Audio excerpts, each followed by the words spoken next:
Strategists are often very methodical and systematic. That's not always me. Sometimes I just shoot from the hip.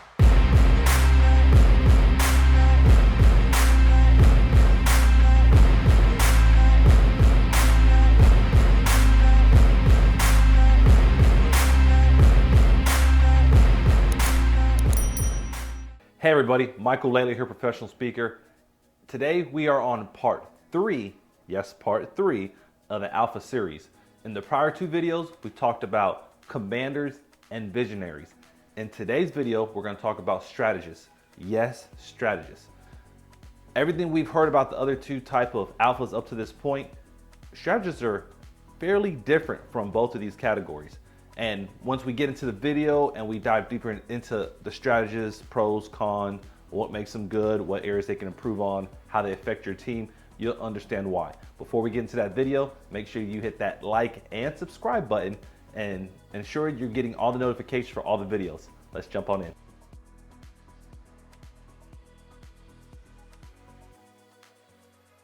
Strategists are often very methodical and systematic. That's not always me. Sometimes I just shoot from the hip. But these individuals are brilliant.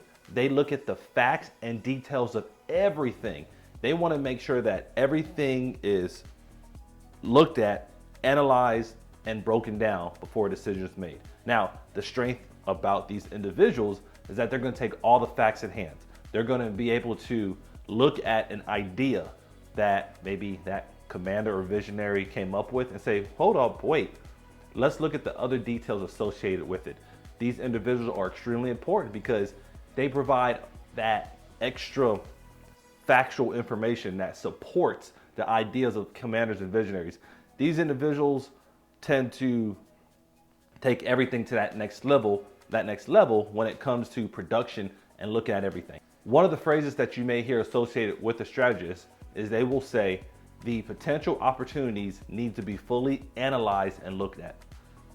Now, they're not just saying, let's go with this.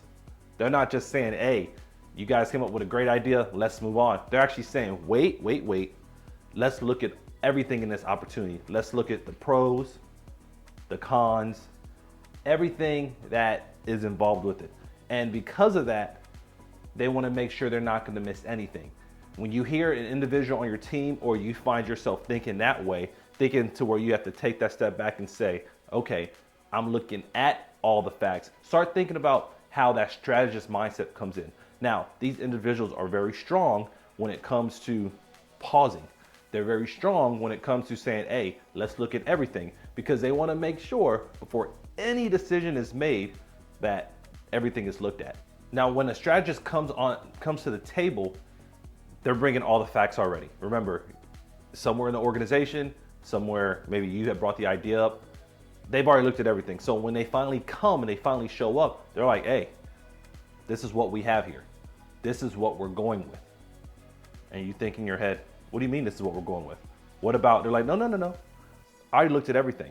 I'm the strategist. They're not going to use that term, but you're going to be able to tell by how confident they are in these different meetings, in these different settings, because they feel and believe that they've done all the fact checking that needs to be done.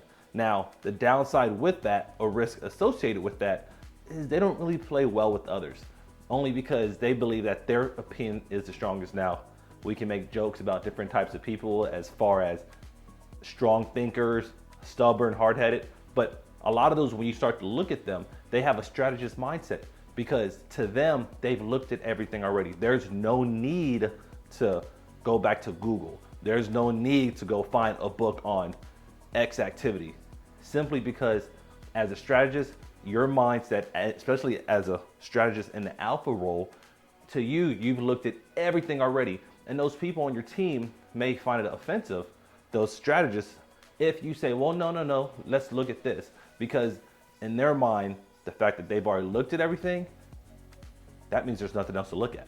Now let's look at the value and the risk of having a strategist on your team, especially when they have that strong alpha personality. As far as value goes, you know that they're coming with the facts.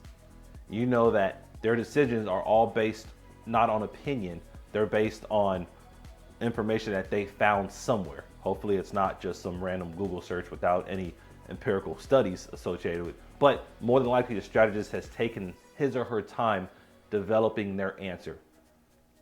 The risk is they could be disconnected. That same person that brings the facts, they're like, hey, this is what I spent my time doing. Now I'm over here. I don't want to hear anybody else's thoughts. I don't want to hear anybody's beliefs. I have my answer, and that's it.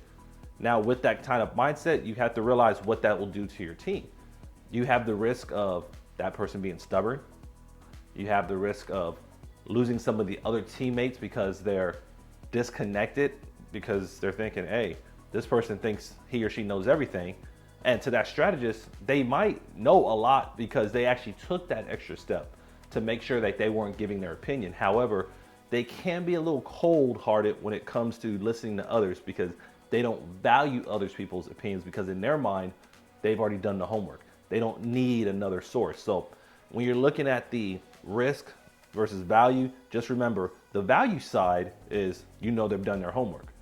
The risk side is that if you bring anything besides fact to the table, they don't care. They're not going to hear the personal side of what's going on or the emotional side. They're strictly focused on, hey, these are the facts. This is what the data shows, and this is what I believe in. Everything else, you take off the table. A few more things you may want to look at when you're trying to identify if you're that strategist mindset or you have a strategist on your team is look at these kind of concepts that I bring forth right now. First and foremost, I could find a loophole in what this person's saying. Wow. It's because in their mind, once again, as I've mentioned earlier in the video, to them, they already have the answer. So they're looking for things to poke.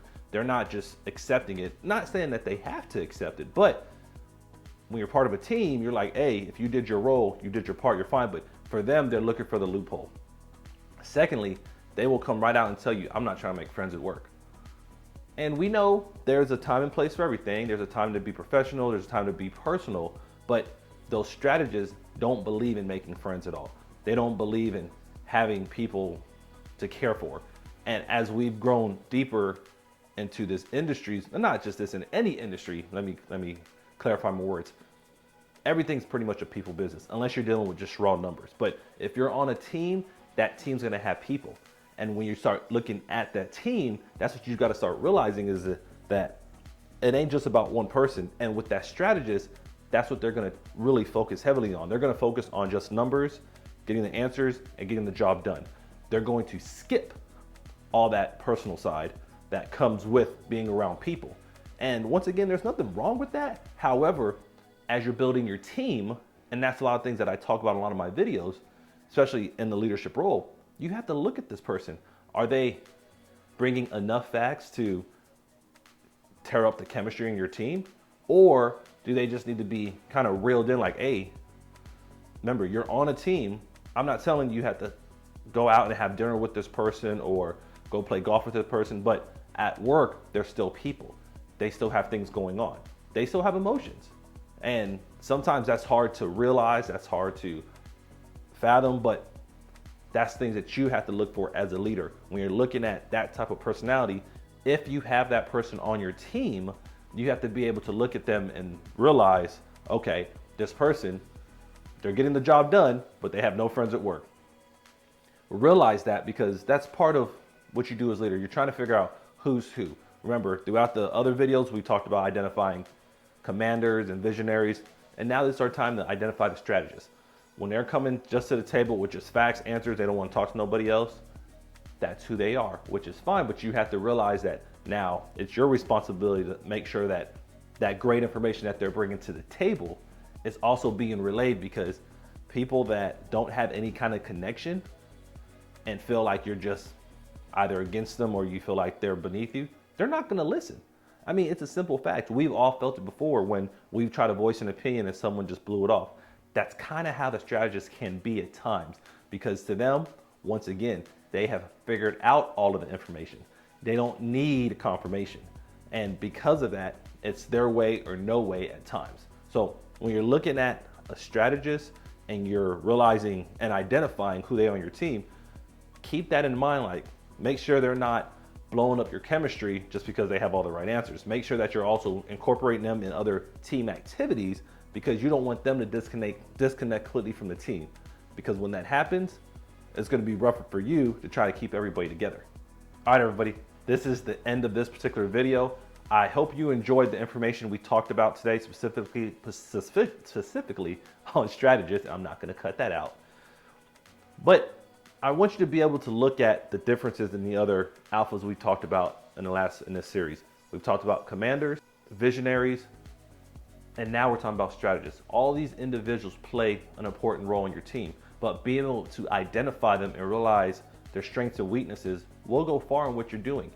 And especially when you're trying to break down how to divvy out these team members, especially if you have larger teams, it's important to know that with the strategists, they're going to come with facts.